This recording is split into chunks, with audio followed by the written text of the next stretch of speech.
Shoftim l'histoire. On a vu dans le Shiur qu'il fallait juger son prochain favorablement. L'histoire que je vais vous raconter, c'est une histoire qui s'est passée aux États-Unis. Il y avait un symposium sur la psychologie et les relations humaines, un domaine un petit peu particulier de scientifique, et un Rav a demandé à participer, Rav Partsovitch, il a demandé à participer à cette conférence.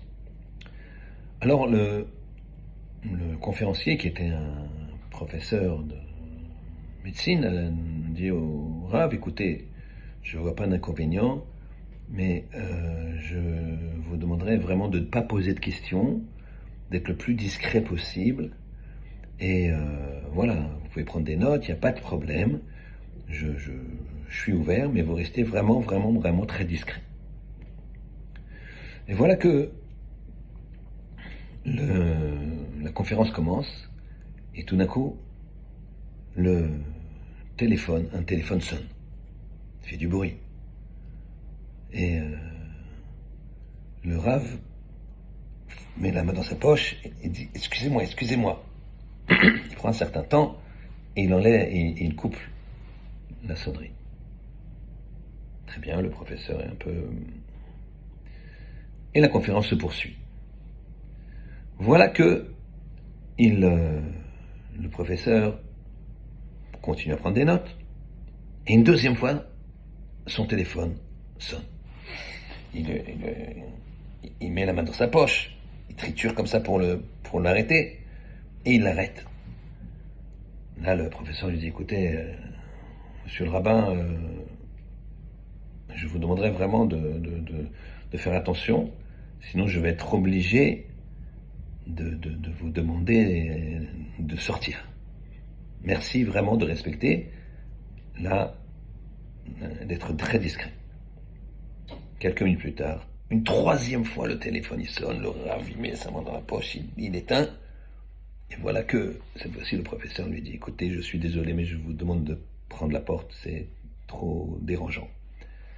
Le Rav se lève et il s'en va. Bien des années plus tard, ce Rav est niftar, ce Rav est décédé. Et les gens venus témoigner de sa grandeur. Et à un moment, il y a un homme qui vient et qui dit: je vais vous dire quelque chose d'extraordinaire.